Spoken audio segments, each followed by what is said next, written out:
Hey, what's up, guys? It's Poppy. Welcome to the channel. Appreciate you guys tuning in. I want to jump right into it. Let's talk about undoing what you guys were all taught was right. What type of stuff are we talking about? We're talking about catering to women, constantly putting yourself second as men, all these things that we were taught. I'm going to go over a few things, just spitballing here, thinking about all the things we were all taught. We were taught this stuff, when I think about it, we were taught this stuff from our fathers, from our grandfathers, from our brothers, even maybe. All these things it worked back then. It worked back in those days. I could tell you a story where I was at a Subway sandwich and I was talking to these two older guys. Both of them divorced. One has a girlfriend and the other one is single. And talking with them, I asked them, were you guys ever married before? Yeah, we were married before. And I asked, well, what made you marry her? What was the thing that made you marry her? And they just listed off this mountain of talent she had. Each one of them separately listed off almost some of the same exact things that the women that they married had. And these guys are maybe in their 60s. So they were listing off things that women were doing back in the 60s and 70s and 50s even maybe, that women just are not asked to do in 2020. They're just not asked to do that. As a matter of fact, it's seen more offensive to expect or even want a woman to do some of the things, such as cooking and cleaning. That's something very offensive in some situations, that if you ask a woman, hey, you mind cooking and cleaning? We're talking like first date stuff. We're talking just casual conversation when you guys first meet. Hey, do you mind cooking and cleaning? Women take that offensive. But imagine, back to the story, talking with those guys, they would tell me, back in those days, a woman would learn all of these traits from her mother. They would learn all of her recipes. They would learn all the things that their mother knew. And men would love to have a woman like that to marry, because it's not that in 2020 I would expect most women to think, well, of course, why wouldn't a man want a subservient woman in the house taking care of all the stuff he doesn't want to do? That's a really horrible way of looking at it, because there's a lot of things that women don't want to do either. Another example, this actually happened to me. I would come home at the same time my ex-wife would come home. She'd pull in, I'd pull into the garage, and she would say, I think the car's making a weird sound. We had two separate cars. I had my truck and she had the car. And she would say, well, I think the car's making some sort of noise. And, oh, yeah, I'll check it out. No problem. You still have to go to work tomorrow. No problem. Or you have to, she was doing houses back then. She was a realtor. And I had no problem with checking that out. But imagine that was expected of me, not just as a husband, but as a man, to check the car. Imagine if I turned around in that same exact conversation and said, no problem. Hey, while you're headed inside, go make me a sandwich. Oh, I would be ridiculed. Why? Because it's sexist to have a male request to a female so, forward like that. But a woman can say, hey, fix the car, no problem. A man should want to do stuff like that. So that's why we're here in this episode, to really undo all the things you were taught was the right thing to do for women, because it worked back then, is the point. Talking with those older guys and them telling me the reasons why they got divorced, they said her expectations changed. She stopped wanting to cook, to clean, to do laundry, stopped wanting to do stuff around the house. So if the original agreement for why two people got together was, all right, you're going to do this set of skills, I'm going to do this set of skills, we come together as a unity, taking care of full sets of skills, let's go, let's do it.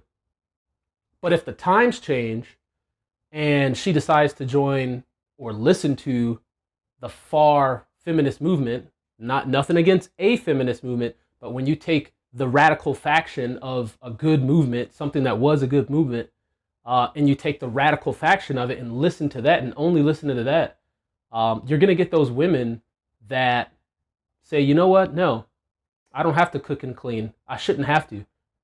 And then they have kids and they have daughters and they teach their daughters from age 1, you won't have to do this for men.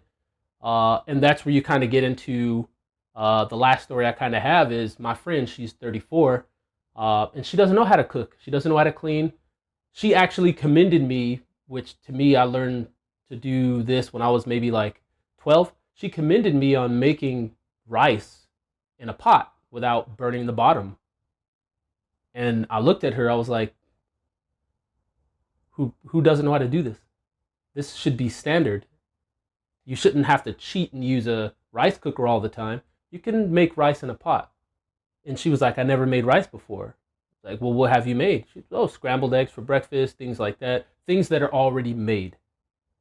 Other than, you know, eggs, things like that. So, you know, it's unfortunate because she kind of gravitated towards me as a friend and said, well, could you teach me how to be like a housewife? Because I know how to do all this stuff. I'm a successful woman. I went the business route, but I don't know. She's married. She's been married for 9 years.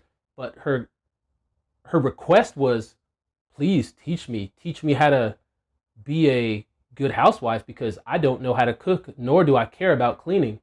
So she's the product of what happened with the moms and women of the 70s and 80s when they had their kids, because they were like, revolution, burn the bras, forget all that stuff that men are wanting us to do. Men never backed out on their deals. You still see men to this day fixing the cars, mowing the lawns, doing all the outside work. We're not up in arms trying to say that we can do it too and that we're equal. We're not doing that. We're just going to work and coming home. But that's why, again, we're here to undo what you were taught was right. You guys have to. You have to own your masculinity. Meaning, you're going to have to stop doing all these things, chivalry and all these other things, white knighting, simping. We're going to have more episodes on this, but you have to stop doing that because it's not going to get you anywhere. As a matter of fact, in other episodes, we'll discuss this. Women really don't like simpy men. They just don't. You're a beta provider. You can do that in the back end to try to run into that hot chick who used to be 20, hot, had all the guys after her. Now she's 35, post-wall, and she notices all the alpha males don't hit on her anymore, pay her no attention. Oh, she'll definitely pay attention to you now because now you're there to provide all the stuff that your father taught you to do for a woman. Cater to her. She's right all the time. Oh, she'll be there now. And then you'll be praising yourself. Yeah, I finally got her. I finally got Tiffany. I've been trying to go after her since high school. Yeah, I don't think you realize she got you because she ran out of options. And you were there waiting long enough for 15 years for her to go through her entire phase of riding the CC. We'll talk about that in another episode. It stands for Cock Carousel. Just being honest, her time, she's done. You ever look at these websites, dating websites, and you ever look on there and you see, I'm done with having my fun. It's time to settle down. That's her way of saying that. Biologically, she is starting to settle down. The alpha males have ran their course through her, and she's ready to settle down. And here you are as a beta male, ready to provide all of your resources you've been stacking up this entire time. She's ready to use them now. She's ready to use your resources. You got her now, even though she's used post-wall, premenopausal in some cases if you decide to talk to someone 40, 45. So guys, own your masculinity, hold on to it by undoing all the stuff you were taught was right. Thank you guys for tuning in on this episode. Please hit that subscribe button. Let's get this channel blasting off.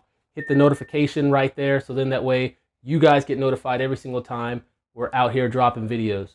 I'm out here in San Diego. We're going to be making future videos in the beach area. When all of this COVID stuff is over, we're going to be downtown. We're going to be on scene, cold approaching, talking with women. We're going to do it all. One last thing that I want to give a shout out to is for all the young men.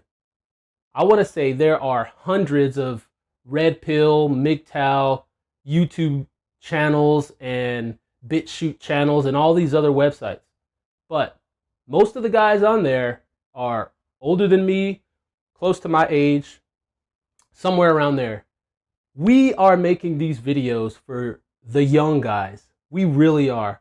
We didn't have this knowledge when we were young. We didn't have this knowledge when we were married or prior to getting married, but you guys are getting it shoved in your face so you can make really, really smart decisions instead of making the decisions we made. We're not telling you necessarily don't get married, don't be happy. If that's what you want, that's what you're going to do. We just want you going into it with knowledge in your head, so then that way you can make proper decisions. All right, guys, until next time, it's Poppy Poppy. See you guys later.